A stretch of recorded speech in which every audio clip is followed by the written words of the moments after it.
this moment, yeah.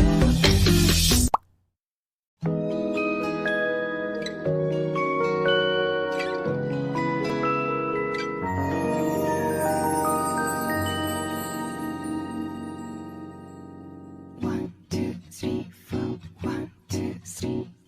너 그래 너 요새 너 조금 이상해졌어. 자꾸만 시도 때도 없이 시무룩하고 고민이 생겼니? 초등학교 अस्सलाम वालेकुम, 영어 क्या हाल 수업 चाल है 시간 आप लोगों के। आई होप आप लोग खैरियत से होंगे। मैं बिल्कुल ठीक। तो जनाब, आज के जो व्लॉग है ये जो है मेरे ये 2 से 3 दिन पर मुश्तमिल है, क्योंकि जब से शहरी के जाने का हुआ है कनाडा, तो वो फिर मैं इतनी प्रॉपर वीडियो नहीं बना पा रही हूँ। बस अगर किसी वक्त घर में हूँ तो बना लेती हूँ, क्योंकि उमूमन कभी मैं शॉपिंग पर चली जा रही हूँ, कहीं दावतें हो रही हैं या घर में लोग आ जा रहे हैं, तो इस वजह से जो मेरे व्लॉग है ये काफ़ी इस टाइप का होगा, मिक्सचर ऑफ 2-3 दिन का ये होगा। तो ये जो है एक रात पहले की है, मतलब पिछले रात की है, कि जब मेरे हस्बैंड के जो दोस्त हैं उन्होंने शहरी के लिए एक बारबेक्यू ऑर्गेनाइज़ किया, अरेंज किया, घर पर ही किया था उन्होंने। तो घर की छत पर ही ये लोग कर रहे थे, इसमें सारे दोस्त अहबाब थे। तो एज सच ये प्योर मर्दाना पार्टी थी, तो इसमें किसी जनाने की ज़रूरत नहीं थी। तो यहाँ सारे हजरात थे और मेरी इसमें एज सच कोई ज़रूरत नहीं थी। इन लोगों ने ख़ुद ही मसाला भी लगाया, ख़ुद ही हर चीज़ तैयार की। तो एक चीज़ मैं यहाँ मतलब बहुत सोच रही हूँ, यहाँ पर ये सोचने वाली बात है कि कुकिंग जो है हम समझते हैं कि ख़वातीन का मतलब डिपार्टमेंट है, हम लोग घरेलू ख़वातीन खाने वाने बनाते हैं, लेकिन दुनिया में जो जितने भी बड़े शेफ़ हैं वो सारे मर्द हजरात हैं। या जिन चीज़ों को हम ख़वातीन से रिलेट करते हैं, सिलाई कढ़ाई, तो वहाँ पर भी देखेंगे तो जो बड़े बड़े टेलर होंगे रॉयल फैमिली के या बहुत बड़े बड़े, तो वो भी सारे मर्द हजरात होते हैं। तो यहाँ खाने को देखकर ये बात समझ आती है कि वाकई मर्दों के हाथ में बहुत जायका है। वो लोग बनाते हैं जो कुछ भी बहुत ही टेस्टी होता है। तो आज की जो बारबेक्यू पार्टी थी ये बहुत ही कोई ज़बरदस्त पार्टी थी और बहुत ही जायका वाली जो है वो मछली बनाई थी, डिफरेंट टाइप की बारबेक्यू प्रॉन्स की, और प्रॉन्स की जो वो एक डिश थी, कढ़ाई, क्रीमी कढ़ाई, और ये फ़िश टिक्का। तो एज सच मैं इतने फ़िश लवर नहीं हूँ, लेकिन फिर भी जो चीज़ें बनी थी, जो डिशेस बनी थी, वो बहुत ही मज़े की थी। तो यहाँ रोज़ ही कुछ ना कुछ काम हो रहा है, तो घर पर ये हो गया था, तो ये रात में ही बारबेक्यू किया था।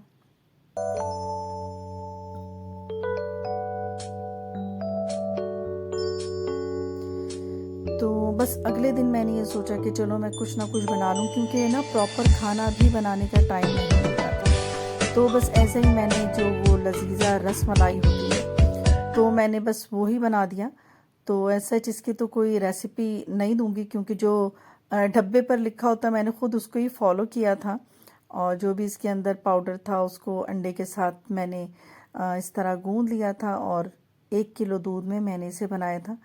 तो ऐसा इसकी रेसिपी तो नहीं दूंगी, क्योंकि जो डब्बे पर है वो सबको ही आता है बनाना, और जो भी ये लजीजा के लेगा डब्बा तो उसको तो रेसिपी वहीं से ही मिल जाएगी।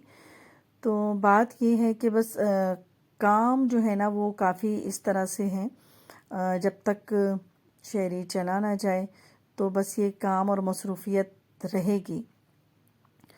तो बस यहाँ पर यही काम है। और आज जो है मेरी अम्मी के घर पर भी जो है वो दावत है। अम्मी के घर ऐसे छोटे भाई और भाभी हैं, तो वहाँ पर दावत है, तो वहाँ जाना है। लेकिन उससे पहले जो है मुझे और मेरे बेटे को शॉपिंग पर भी जाना है। तो अभी भी उसकी कुछ चीज़ें रहती हैं, हालांकि नेक्स्ट डे फ़्लाइट है शहरी की, लेकिन फिर भी कुछ ना कुछ चीज़ें रहती हैं। तो बस ये मैंने कहा कि मैं रसमलाई बनाकर रख देती हूँ, तो इसके साथ ही जो है फिर हम चले जाएंगे मॉल, और वहाँ से जो चीज़ें हैं बस आज लास्ट हम विजिट करेंगे मॉल।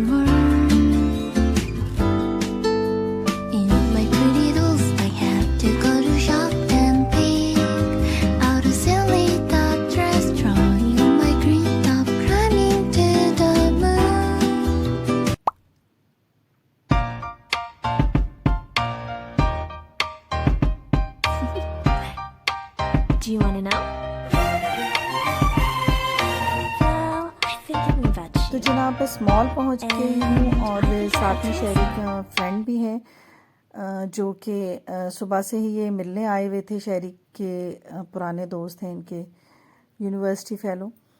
तो ये भी साथ में मैं लेकर आ गई कि भाई आप भी चलो, ताकि दोनों दोस्त मिलके जो है ना अपनी शॉपिंग कर लें, एक दूसरे को राय भी दे दें। तो यहाँ पर ये दोनों जो हैं कुछ सलाह मशवरे कर रहे हैं। तो जनाब यहाँ पर ये हुआ है कि हम शॉपिंग से वापस आ गए हैं, बहुत लेट आए थे, तो फटाफट से जो है बस मैं अपनी भाई के घर पहुँच गई और वहाँ पर उसने बेचारी ने सारी तैयारी करके रखी हुई थी। मैं काफ़ी लेट आई क्योंकि हम लोग शॉपिंग पर चले गए थे इसलिए। अब जो भतीजी साहिबा हैं वो अपनी शॉपिंग दिखा रही हैं और जो भाभी ने यहाँ डिशेस बनाई हुई हैं वो तो बहुत ही लाजवाब, मतलब कोई हद नहीं है तारीफ़ की कि इतने मज़ेदार तवा चिकन और कलेजी, चिकन कलेजी कढ़ाई, साथ में वाइट कढ़ाई, वाइट चावल और साथ में बहुत ही ज़्यादा डिलिशियस जो है वो डिज़र्ट बनाया हुआ था। और खाने के बाद जो है वो बहुत ही ज़बरदस्त किस्म के हम लोगों ने कहवा पिया। 했겠지 기뻐할 너를 상상하며 근데 왜 이런 생각을 하면서 너를 추억만 하게 된 건지 어쩌다 너와 나 तो जनाब यहाँ पर खाना भी खा रहे हैं और सब के सब जो है वो एमी के खाने की तारीफ़ कर रहे हैं कि बहुत ही मज़ेदार कोई खाना बनाया उसने। और जहाँ बात तारीफ़ की हो तो बिल्कुल भी नहीं शर्माना चाहिए और बहुत ज़रूरी है तारीफ़ करना कि आप उसकी मेहनत तो वसूल हो जाए। तो जनाब खाने के बाद बस ये कहवा पिया हम लोगों ने और गपशप की, क्योंकि नेक्स्ट डे जाना भी था। तो बस हम लोगों ने काफ़ी रात तक यहाँ पर गपशप लगाई बैठकर, और सर्दियों में बिस्तर में बैठ के कॉफ़ी पीना, कहवा पीना, चाय पीना, ये तो बहुत ही मज़ेदार चीज़ है। तो इसको एंजॉय कर रहे थे हम लोग और सब बिस्तरों में बैठ के कहवा पी रहे थे। 기분 설명할 수 없어 원래 이맘쯤 너와의 여행을 생각했었는데 तो जनाब खाना इतना हैवी सब ने खाया था कि ज़रूरी समझा कि हम मीठा जो है लास्ट में खाएंगे और कहवा पहले पियेंगे। तो इसके थोड़ी देर बाद ही बस मीठा भी खाया और उसके बाद हम लोग गपशप लगाकर जो है वो घर आ गए, क्योंकि अगले दिन ही फ़्लाइट थी तो बहुत सारे काम थे, बैग पैक करना था और बस जाने वाले के साथ टाइम भी स्पेंड करना था, क्योंकि जो जा रहा होता है उसे जाने का और अपनों से बिछड़ जाने का दुख होता है, अफसोस होता है। तो बस यहाँ पर ये अगले दिन की है मेरी वीडियो, क्योंकि दूसरे दिन मेरी सिस्टर वगैरह आ चुकी थी, उनके बच्चे आ गए थे। तो बस ये लास्ट मोमेंट है शहरी से फ़्लाइट पे जाने से पहले का, मतलब इस वक्त जो है ये सारे बच्चे गपशप लगा रहे थे, खेल कूद रहे थे। तो बस अब जाने में थोड़ी ही देर रह गई थी, तो इस टाइम मैंने खाना दे दिया कि भाई थोड़ा सा घर का खाना खा के चले जाओ, अब इंशाल्लाह अब तुमने बाहरी खाना पीना है। तो यहाँ पर मैं अपने देखने वालों से ज़रूर ये कहूँगी कि बस अब आप लोग दुआओं में शामिल रखें मेरे बेटे को कि जिस मकसद को लेकर गया है तो अल्लाह ताला उसे कामयाबी नसीब अता फरमाए।